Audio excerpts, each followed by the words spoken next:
Hi everyone, welcome to the 5 to 9 podcast. A podcast about creators for creators living the 5 to 9 life. Today we have Garrett King. Shortstache. Everyone knows who you are. Yeah, everyone knows. So I feel like I don't really need to introduce you, but Shortstache. who are you and what do you do? I appreciate it. I'm a photographer and a videographer at times, sometimes one more than the other. I live in Huntington Beach. I'm from Amarillo, Texas. And I do a lot of travel photography. I've been doing a lot of local stuff here, commercial work, quite a bit of commercial work. You seem like a busy guy, always. Busy.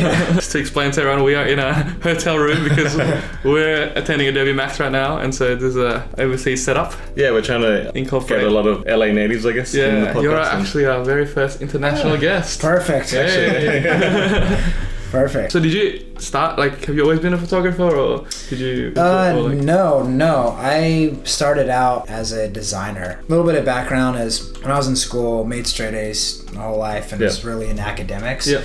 And so getting close to graduating high school, I was really drawn to the medical field. So whether it was going to be in medical school for either veterinarian or an OBGYN and things like that, but I was just good at school. I didn't enjoy it. I was just good at studying, good at taking tests, all that stuff. And so, but it wasn't until my sophomore year in high school where this computer graphics class popped up, where it was Photoshop, and it was on all the big Macs that were all colorful, and you could see the mouse was circular. So it was a really boring class on Photoshop, and then the next semester was a boring class on Illustrator, but it was all the tools and basics. You just wanted to create something cool, but it was just really boring because it was fundamentals. But what I didn't know subconsciously is that it was teaching me all those things.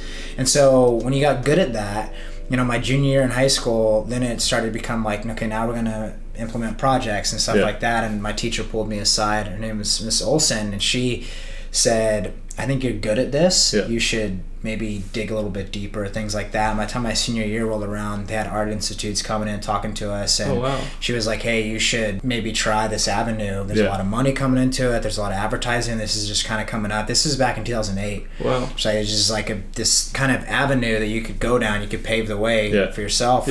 And I said, oh, this seems really fun. I really enjoy it, but I didn't know anyone doing it. I had no friends that were into it. My parents definitely weren't into it. They didn't not support me, but at the same time were really weary because it was just so foreign, and my parents kind of thought I was throwing away everything I worked for.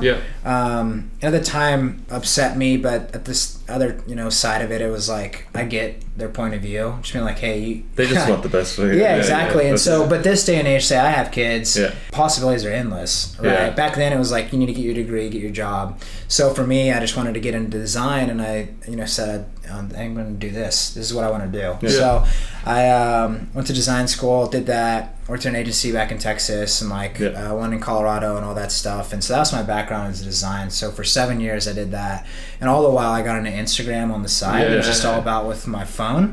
And so it's just kind of transformed into it was all about meeting people at the beginning. I remember. And it still is for me. That's the best part, meeting you guys, things like that. Everyone's creative. Everyone's really good at what they do.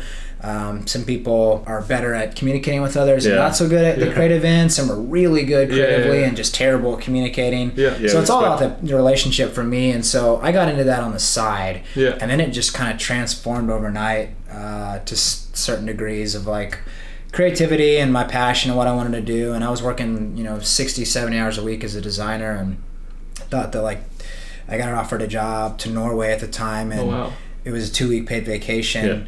With North, it's a photography job? North Face and other people and Now Clothing and things like that, and I was just I don't have the vacation time, and so I just quit my job. Oh wow! And, it's just a 2-week job.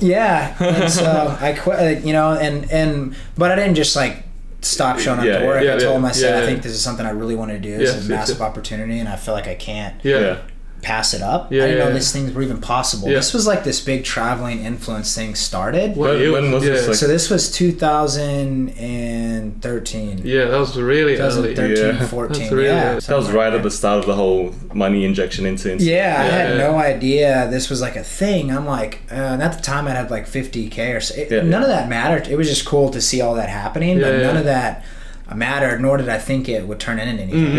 I didn't know there was a way to monetize it. It was just always for fun, right? Yeah, I was just like, oh, that's crazy, people. And I was still shooting with my phone. Wow. I had just picked up a crop sensor camera, and I was just like, I wanted to start playing with depth of field and lenses and learn all about that. So I started on my phone, also learned on a film camera, then learned on a crop sensor, then just worked my way up to gear, which I think everyone should do. Yes. Right? Everyone wants the best gear now. And like you don't even know what you're using. And, like it's too good for you. Right? And some people are so good, but they're still creating with such limited options. They need to upgrade. Right? So I started kind of from the bottom and worked my way up. And at the time I was just like, I have to take this. I feel like there's more avenues. I can leverage clients that I have now to give them photography assets and whatever when I get back, and kind of help my agency find a replacement before I left. And then when I got back, still worked with them on other projects and kind of played the middleman and helped people out and just networked like crazy. I wasn't too good to shoot senior portraits. I lived in Boulder, Colorado. So like seniors in college to like family stuff of buddies to dog portraits, whatever I wanted to do. I didn't care. I just wanted to shoot, and it was gaining all this just experience and knowledge from failure and trial. And some people, are like offended if someone asks them to take family photos. It's like, to me, that's such good practice, and a great thing to be good at is capturing people's emotions and feelings without them being stiff and awkward. And how do you loosen them up? To someone, like how do you loosen them up? How do you make them feel like themselves? Like that's a huge intimidation for a lot of people. They just act too good for it because it's not common. For sure. But that you need to have that in weddings. You need to have that with like interviews with people. How do you not act weird? How do you integrate that into your art form? So I just was taking on anything and everything back then. A lot of it was through social media, and people just hitting me up or me messaging people or friends of friends. And then it just kind of took off from there. But I literally quit a good job. I had great benefits, great job, and left it to maybe pursue more. Some people's stories, I hate my job, like my life sucks, like I'm so depressed, I'm run down and all that stuff, and I get that. And so, but for me, it was like leaving a good thing behind and trying to pursue something better. Probably why I haven't left yet. It's tough. I'm like, scaling down, so I'm now part-time in my architecture firm, so I work like between 3 to 4 days a week. And try to do a bit of photography on the side as well. Too many opportunities came up for this guy, and it's like when you were full-time, it's like how do you balance it? And so he's trying to kind of step that line now. Compromise with my company, and they kind of helped out, which is cool. And like that's the thing is people will ask you that too. How do you get into full-time? There's no right or wrong answer. There's no rhythm because everyone has a different play. For sure. I just did mine and stopped. Some people that's so scary to them, but for me, I'm a sink or swim person. I'm never gonna sink. So like I ripped the rug out from under me. So you got to get it. How suddenly did you just quit? You just so when I went on that trip, that was my last day. And when I came back from the trip, you got to make money. And living in Boulder is not cheap. So you're paying rent, bills, whatever you need to do. So it's like, okay, I'll take this job and this odd job or do this and do some freelance designing if I need to and all that stuff. So if you make it happen, that mentality to help you grind. And so you have to kind of. There's some people who have this slow wean off, and then it's like that's what makes them successful is they learn how to transition out of something and have like this kind of orchestrated flow.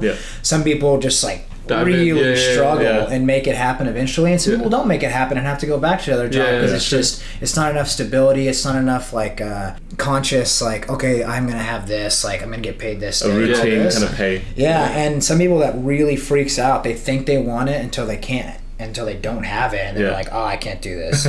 So I get that. It's just the type of person you are. And then how popular you are with like jobs and communicating and networking. I mean that in like a sense of like how popular are you with yourself and confident in yourself of like getting these jobs and people knowing of your work because you're putting it out there. If you're not well known or putting your effort into getting that, you're gonna have to really, really grind.